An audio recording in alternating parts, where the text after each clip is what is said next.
Hi every, welcome back to my channel. So friends, ನಾನು ನಮ್ಮ ಮನೆಗೆ ಒಂದು ಹೊಸ ಥಿಂಗ್ಸ್ನ ತಂದಿದ್ದೀನಿ. ಸೊ ಹಾಗಾಗಿ ಆ ಥಿಂಗ್ಸ್ ಬಗ್ಗೆ ನಾನು ಪರಿಚಯ ಮಾಡಿಕೊಡ್ಬೇಕು ಮತ್ತು ಇದರಿಂದ ಏನೇನು ಉಪಯೋಗ ಆಗುತ್ತೆ ಅನ್ನೋದನ್ನು ನಾನು ಇವತ್ತು ಈ ವಿಡಿಯೋದಲ್ಲಿ ತಿಳಿಸ್ಕೊಡ್ತಾ ಇದ್ದೀನಿ. ಹಾಗಾಗಿ ಯಾರ್ಯಾರು ಮೊದಲನೇ ಬಾರಿ ನನ್ನ ವಿಡಿಯೋವನ್ನು ವಾಚ್ ಮಾಡ್ತಾ ಇದ್ದೀರಾ, ದಯವಿಟ್ಟು ಸಬ್ಸ್ಕ್ರೈಬ್ ಮಾಡಿಕೊಂಡು ಫುಲ್ ವಿಡಿಯೋ ವಾಚ್ ಮಾಡಿ. ಹಾಗೆ ಡೈಲಿ ನೋಡ್ತಾ ಇರುವಂಥ ನನ್ನ ಫ್ರೆಂಡ್ಸ್ಗೆ ದಯವಿಟ್ಟು ಸ್ಕಿಪ್ ಮಾಡ್ದೇ ಫುಲ್ ವಿಡಿಯೋ ವಾಚ್ ಮಾಡಿ ಅಂತ ಕೇಳ್ಕೊತೀನಿ. ಸೊ ಫ್ರೆಂಡ್ಸ್, ನೀವಿಲ್ಲಿ ನೋಡ್ತಾ ಇರ್ಬೋದು, ನಾನೊಂದು ಸೌದೆ ಒಲೆನ ಇಟ್ಕೊಂಡು ಮಡಿಕೆಯಲ್ಲಿ ಅಡುಗೆ ಮಾಡ್ತಾಯಿದ್ದೀನಿ. ಸೊ ಇದೇ ನನ್ನ ಹೊಸ ಥಿಂಗ್ಸ್, ಅಂದರೆ ಒಂದು ಸ್ಪೆಷಲ್ ಗೆಸ್ಟ್ ಅಂತಲೇ ಹೇಳ್ಬೋದು. ಗೆಸ್ಟ್ ಅಲ್ಲ, ಇದು ಲೈಫ್ ಲಾಂಗ್ ನಮ್ಮ ಜೊತೆ ಇರುವಂಥದ್ದು. ಅಂದರೆ ನನಗೆ ತುಂಬಾ ಇಷ್ಟ. ಸೊ ನಮ್ಮಮ್ಮನ ಮನೆಯಲ್ಲಿ ಯಾವಾಗಲೂ ಸೌದೆ ಒಲೆಯಲ್ಲಿ ಅಡುಗೆ ಮಾಡ್ತಿದ್ರು. ಇತ್ತೀಚೆಗೆಲ್ಲ ಅದನ್ನು ತೆಗ್ಸಾಕ್ಬಿಟ್ಟಿದ್ದಾರೆ.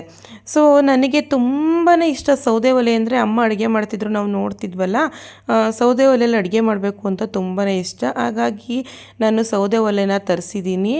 ಸೊ ನಾವು ಒಲೆನ ಲಕ್ಷ್ಮಿ ಅಂತ ಪೂಜೆ ಮಾಡ್ತೀವಲ್ವ, ಹಾಗಾಗಿ ನಾನು ಮೊದಲನೇ ಬಾರಿ ನಾನು ಅಡುಗೆ ಮಾಡೋದಕ್ಕಿಂತ ಮುಂಚಿತವಾಗಿ ನೀವಿಲ್ಲಿ ನೋಡ್ತಾ ಇರ್ಬೋದು, ಅರಿಶಿನ ಕುಂಕುಮ ಹೂವು ಎಲ್ಲ ಇಟ್ಟು ಪೂಜೆ ಮಾಡ್ತಾಯಿದ್ದೀನಿ.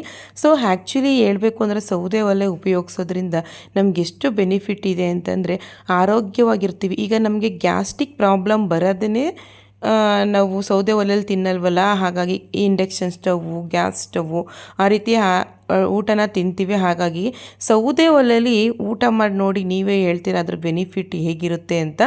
ಸೊ ಇದಂತೂ ವರ್ಕಿಂಗ್ ವುಮೆನ್ಗಂತೂ ಆಗೋದೇ ಇಲ್ಲ. ಮನೇಲಿ ಹೌಸ್ ವೈಫ್ ಅಂತಿರೋರು ಈ ರೀತಿ ಕೆಲಸನ ಮಾಡ್ಬೋದು. ಸೌದೆ ಒಲೆನ ಯೂಸ್ ಮಾಡಿಕೊಂಡು ನೀರು ಕಾಯಿಸ್ಬೋದು, ಅಡುಗೆ ಮಾಡ್ಬೋದು. ಸೊ ನಮ್ಮ ಟೈಮು ಬೆಳಗ್ಗೆಯಿಂದ ಸಂಜೆ ಗಂಟ ಫ್ರೀ ಇರ್ತೀವಲ್ವ, ಈ ಥರ ನಾವು ಟ್ರಿಕ್ಸ್ನ ಬಳಸ್ಬೋದು. ಸೊ ಹಾಗಾಗಿ ಮೊದಲನೇ ಬಾರಿ ಆಗಿರೋದ್ರಿಂದ ನಾನೀಗ ಪೂಜೆ ಎಲ್ಲ ಮಾಡ್ತಾಯಿದ್ದೀನಿ. ಮತ್ತು ಸ್ಟೀಲ್ ಪಾತ್ರೆಯಲ್ಲಿ ಹಾಲು ಕೂಡ ಉಕ್ಕಿಸ್ತಾ ಇದ್ದೀನಿ. ಸೊ ಈ ಒಲೆ ಚೆನ್ನಾಗಿರಲಿ, ನನ್ನ ಜೊತೆ ಲೈಫ್ ಲಾಂಗ್ ಇರಲಿ ಅನ್ನೋ ಒಂದು ಉದ್ದೇಶದಿಂದ. ಸೊ ಒಲೆ ಅಂತೂ ತುಂಬಾ ಚೆನ್ನಾಗಿದೆ. ಈ ಥರ ಒಲೆ ಯಾರಿಗಾದರೂ ಬೇಕು ಅಂದರೆ ದಯವಿಟ್ಟು ಕಾಮೆಂಟ್ ಮಾಡಿ, ನಾನು ನಿಮಗೆ ತರಿಸ್ಕೊಡೋದಕ್ಕೆ ವ್ಯವಸ್ಥೆ ಮಾಡ್ತೀನಿ. ಸೊ ತುಂಬಾ ಚೆನ್ನಾಗಿರುತ್ತೆ. ನನಗಂತೂ ತುಂಬಾ ಖುಷಿ ಆಯಿತು. ನೀವಿಲ್ಲಿ ನೋಡ್ತಾ ಇರ್ಬೋದು ಎಷ್ಟು ಚೆನ್ನಾಗಿ ಉರಿತಾ ಇದೆ ನೋಡಿ.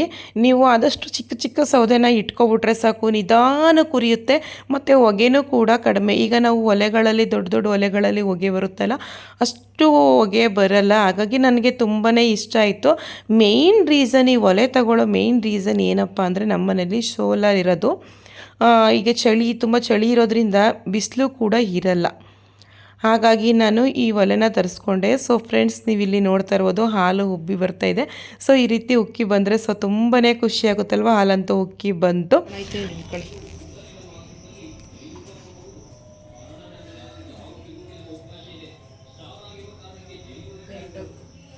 ಸೊ ನಾನು ಇದು ಫಸ್ಟು ಹೊಸ ಪಾತ್ರೆ ಆಗಿರೋದ್ರಿಂದ ಡೈರೆಕ್ಟ್ ಅಡುಗೆ ಮಾಡಬಾರ್ದು. ಅದಕ್ಕೋಸ್ಕರ ನಾನು ನೀರಿಟ್ಟಿದ್ದೀನಿ. ನೀರು ಕುದಿದ ನೀರನ್ನ ಹೊರಗಡೆ ಹಾಕ್ಬಿಟ್ಟು ಆಮೇಲೆ ಅಡುಗೆ ಮಾಡಿದ್ರೆ ಚೆನ್ನಾಗಿರುತ್ತೆ. ಬೆಳಗ್ಗೆ ನಾನು ಗಡಿಗೆ ಕಾಯಿಸಿದ್ದೆ, ಆದರೆ ವೀಡಿಯೋ ಮಾಡಿರಲಿಲ್ಲ. ಇದು ಹೊರಗಡೆಗೆ ಹಾಕ್ಬಿಟ್ಟು ಉಪ್ಸಾರು ಮಾಡೋಣ ಅಂದ್ಕೊಂಡಿದ್ದೀನಿ. ಸೊ ತುಂಬಾ ಚೆನ್ನಾಗಿರುತ್ತೆ. ಇದರಲ್ಲಂತೂ ತುಂಬ ಬೆನಿಫಿಟ್ಸ್ ಇದೆ. ಸ್ವಲ್ಪ ಸ್ವಲ್ಪ ಹೊಗೆ ಬರುತ್ತಲ್ವ, ಅದರಿಂದ ಬರೋ ಸೊಳ್ಳೆಗಳೆಲ್ಲ ಸತ್ತೋಗ್ತವೆ. ನೆಕ್ಸ್ಟು ಆರೋಗ್ಯವಾಗಿರ್ಬೋದು. ಈ ಅಡುಗೆ ತಿನ್ನೋದ್ರಿಂದ ಗ್ಯಾಸ್ನ ಉಳಿತಾಯ ಮಾಡ್ಬೋದು ಮೇಯ್ನ್. ಸೊ ಇದರಲ್ಲೆಲ್ಲ ಏನು ಉಳಿಸ್ತಾರೆ ಅಂತ ಅನ್ಬೋದು. ಆರೋಗ್ಯನೂ ಕಾಪಾಡ್ಕೋಬೋದು, ಗ್ಯಾಸ್ನೂ ಕೂಡ ಉಳಿತಾಯ ಮಾಡ್ಕೋಬೋದು. ಮತ್ತು ನಾವು ಕೂಡ ಏನಂದರೆ ಕುಕ್ಕರ್ಗೆ ಹೌದಲ್ವಾ ಫ್ರೆಂಡ್ಸ್, ನಾವು ಸೌದೆ ಒಲೆ ಉಪಯೋಗಿಸೋದ್ರಿಂದ ಎಷ್ಟು ಉಪಯೋಗಗಳಿವೆ ಅಲ್ವಾ. ಮತ್ತು ರೀಸನ್ ಹೇಳಿದೆ, ನೀರು ಕಾಯಿಸ್ಕೊಳ್ಳೋದಕ್ಕೆ ಅಂತ ಮೇಯ್ನ್ ರೀಸನ್ ಇದನ್ನು ತರಿಸಿದ್ದು. ಆಮೇಲೆ ನಾನೊಂದು ಉಪಾಯ ಮಾಡಿದೆ. ಸೊ ನಾವು ಅಡುಗೆ ಮಾಡಿದ್ರೆ ಹೇಗೆ, ಯಾಕಂದರೆ ನನಗೆ ಮಡಕೆ ಊಟ ಅಂದರೆ ತುಂಬಾ ಇಷ್ಟ. ಹಾಗಾಗಿ ನಾನು ಸ್ಟವ್ ತಂದು ಮಾರನೇ ದಿನವೇ ನಮ್ಮ ಮನೆಯವ್ರನ್ನ ಕರ್ಕೊಂಡೋಗಿ ಮಡಕೆನ ಹುಡ್ಕೊಂಡು ತಂದಿದ್ದೀನಿ. ಸೊ ನಮ್ಮಮ್ಮ ಹೇಳ್ತಿದ್ರು, ಸಿಟಿಯಲ್ಲಿ ಇದೆಯಾ ನೀನೇನೇ ಹಳ್ಳಿಯವ್ರ ಥರ ಒಲೆ ಇಟ್ಕೊಂಡು ಮಡಕೆಯಲ್ಲಿ ಮಾಡ್ತೀಯಾ ಅಂತ. ಸೊ ನನಗೆ ಎಷ್ಟು ಇಷ್ಟ ಅಂದರೆ ಚಿಕ್ಕವಳಿದ್ದಾಗಲಿಂದನೂ ತುಂಬ ಇಷ್ಟ. ಹಾಗಾಗಿ ನನ್ನ ಆಸೆಗಳೆಲ್ಲನೂ ಈಗ ಈಡೇರಿಸ್ಕೊತಾ ಇದ್ದೀನಿ. ದುಡ್ಡು ಸೇವಿಂಗ್ ಆಗುತ್ತೆ. ಯಾವತ್ತೂ ಅಷ್ಟೇ ಹನಿ ಹನಿಗೂಡಿದ್ರೆ ಹಳ್ಳ ಅಂತ ಗಾದೆನೇ ಇದೆ. ಹಾಗಾಗಿ ನಾವು ಹೆಣ್ಮಕ್ಳು ಎಲ್ಲದರಲ್ಲೂ ಸೇವಿಂಗ್ ನೋಡಲೇಬೇಕು. ಇವತ್ತಿನ ಕಾಂಪಿಟೇಷನ್ ಯುಗದಲ್ಲಿ ನಾವು ಹಿಂಗೆ ಇರ್ತೀವಿ, ನಾವು ಬಿಂದಾಸಾಗಿ ಇರ್ತೀವಿ ಅಂದರೆ ಅದಕ್ಕೆ ತಕ್ಕಂತೆ ನಮಗೆ ಆದಾಯ ಇರಬೇಕು. ಸೊ ಗ್ಯಾಸ್ ಸ್ಟವ್ ಉಪಯೋಗಿಸೋದ್ರಿಂದ ನನಗೇನು ಲಾಸ್ ಏನಿಲ್ಲ ಅಂದರೆ ಅಂತೆ ಕಷ್ಟವೂ ಇಲ್ಲ. ಆದರೆ ನಾವು ಸೇವಿಂಗ್ ಮಾಡಬೇಕು ಮತ್ತು ಆರೋಗ್ಯವಾಗೂ ಇರಬೇಕು. ಅನ್ನೋದಾದರೆ ಈ ರೀತಿ ಒಲೆನ ಉಪಯೋಗಿಸ್ಬೋದು. ಮತ್ತು ನಮಗೆ ತುಂಬಾ ಖುಷಿ ಕೊಡುತ್ತೆ. ನೀವು ಒಂದು ಸಾರಿ ನೀವು ಈ ಥರ ಒಲೆನ ತಂದು ಮಡಿಕೆಯಲ್ಲಿ ಅಡುಗೆ ಮಾಡ್ತೀನಿ, ನೀವೇ ಹೇಳ್ತೀರಾ ಎಷ್ಟು ಟೇಸ್ಟಾಗಿರುತ್ತೆ ಅಂತ. ಆವಾಗಿನ ಕಾಲದಲ್ಲಿ ಇದೇ ರೀತಿ ಅಡುಗೆನ ಮಾಡ್ತಿದ್ರು, 100 ವರ್ಷ ಬದುಕ್ತಿದ್ರು ಫ್ರೆಂಡ್ಸ್. ಅವ್ರಿಗೆ ಯಾವುದೇ ರೀತಿ ಕಾಯಿಲೆಗಳು ಬರ್ತಿರ್ಲಿಲ್ಲ. ಇವಾಗ ನಾವೆಲ್ಲ ಬೇಗ ಕಡಿಮೆ ಟೈಮಲ್ಲಿ ಅಡುಗೆ ಆಗಿಬಿಡ್ಬೇಕು, ದಿಢೀರಂತ ಆಗಿಬಿಡ್ಬೇಕು, ಆರಾಮ್ಸೆ ಕೂತ್ಕೊಂಡು ಟಿ ವಿ ನೋಡಬೇಕು, ಟೈಮ್ ಪಾಸ್ ಮಾಡಬೇಕು ಅಂತೀವಿ. ಸೊ ನಾವು ಆ ರೀತಿ ಮಾಡೇ ನಾವು ಆಯಸ್ಸೆಲ್ಲ ಕಡಿಮೆ ಮಾಡ್ಕೊಂಡಿರುವಂಥದ್ದು. ಸೊ ನಾನು ಆದಷ್ಟು ಈ ರೀತಿ ಅಡುಗೆ ಮಾಡೋದು, ಮತ್ತು ಆದಷ್ಟು ಎಣ್ಣೆ ಹಾಕಬಾರ್ದು ಅಡುಗೆಗೆ, ಆ ಥರ ಎಲ್ಲ ಜಾಸ್ತಿ ನಾನು ಇಷ್ಟಪಡುವಂಥದ್ದು.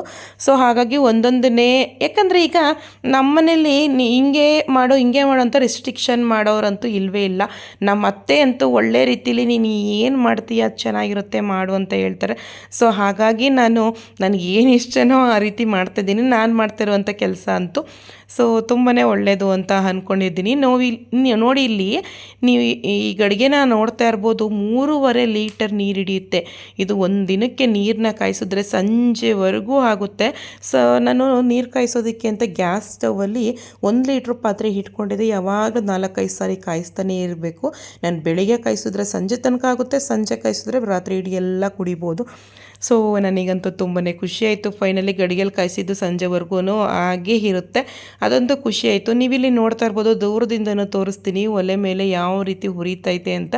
ನಮ್ಮ ಗ್ಯಾಸ್ ಸ್ಟವ್ ಅಂತೂ ಖಾಲಿ ಕೂತೈತೆ. ಅಂದರೆ ಕುಕ್ಕರಲ್ಲಿ ರೈಸ್ ಎಲ್ಲ ಮಾಡ್ತೀನಿ, ಮುಂದೆ ರೈಸು ಮಾಡೋಣ ಅಂತ ಡಿಸೈಡ್ ಮಾಡಿದ್ದೀನಿ. ಬಟ್ ನಿಧಾನ ಆಗುತ್ತೆ, ಯಾಕಂದರೆ ಮಕ್ಕಳೆಲ್ಲ ಸ್ಕೂಲಿಗೆ ಹೋಗ್ತಾರೆ, ಅವ್ರು ಹೋಗೋಷ್ಟರಲ್ಲಿ ಟಿಫನ್ ಎಲ್ಲ ಪ್ರಿಪೇರ್ ಮಾಡಬೇಕು, ಅದೊಂದು ಕಷ್ಟ.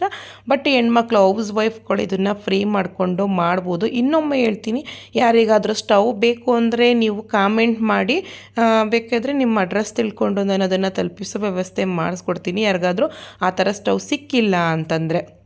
ಸೊ ನೀವು ಇಲ್ಲಿ ನೋಡ್ತಾ ಇರ್ಬೋದು, ಕಬ್ಬಿಣದ ತವ ಯಾರಾದರೂ ಇಟ್ಕೊಂಡಿದ್ರೆ ಸೊ ತುಂಬಾ ಯೂಸ್ ಆಗುತ್ತೆ. ನೀವು ಇಲ್ಲಿ ನೋಡ್ತಾ ಇರ್ಬೋದು, ನೋಡಿ ನಾನು ರೊಟ್ಟಿನ ಹಾಕೋತಾ ಇದ್ದೀನಿ, ದೋಸೆ ಚಪಾತಿ ಎಲ್ಲನೂ ಹಾಕೋತೀನಿ. ಸೊ ತುಂಬಾ ಖುಷಿಯಾಗುತ್ತೆ.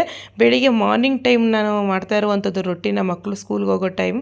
ನಾವು ಗ್ಯಾಸ್ ಸ್ಟವಲ್ಲಿ ಇಷ್ಟು ಬೇಗ ಆಗಲ್ಲ, ಒಲೆ ಚೆನ್ನಾಗಿ ಹುರಿದ್ಬಿಟ್ರೆ ಸಾಕು, ಎಷ್ಟು ಬೇಗ ರೊಟ್ಟಿ ಪ್ರಿಪೇರ್ ಆಗುತ್ತೆ ಅಂದರೆ.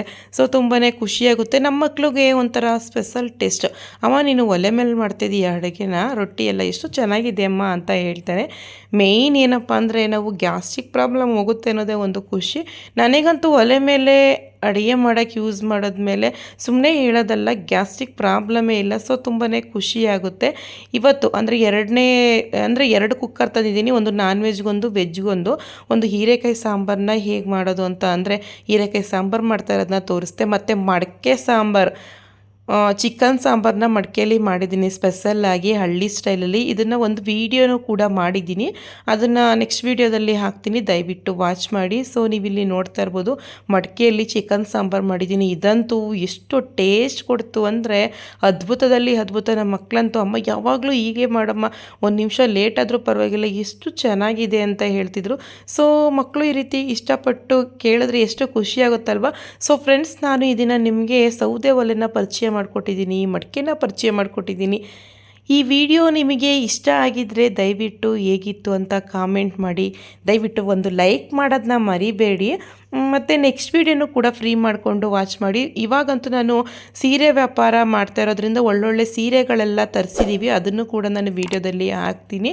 ದಯವಿಟ್ಟು ನೀವು ಒಂದು ಸಾರಿ ನೋಡಿ, ಯಾಕಂದರೆ ನಾನು ತರಿಸಿರುವಂಥ ಸೀರೆಗಳ ಹೈ ಕ್ವಾಲಿಟಿ ಸೀರೆಗಳಾಗಿರೋದ್ರಿಂದ ತುಂಬಾ ಚೆನ್ನಾಗಿರುತ್ತೆ, ಕಡಿಮೆ ಬೆಲೆಗೆ. ಒಂದು ಸಾರಿ ಟ್ರೈ ಮಾಡಿ. ಓಕೆ ಫ್ರೆಂಡ್ಸ್, ಬಾಯ್.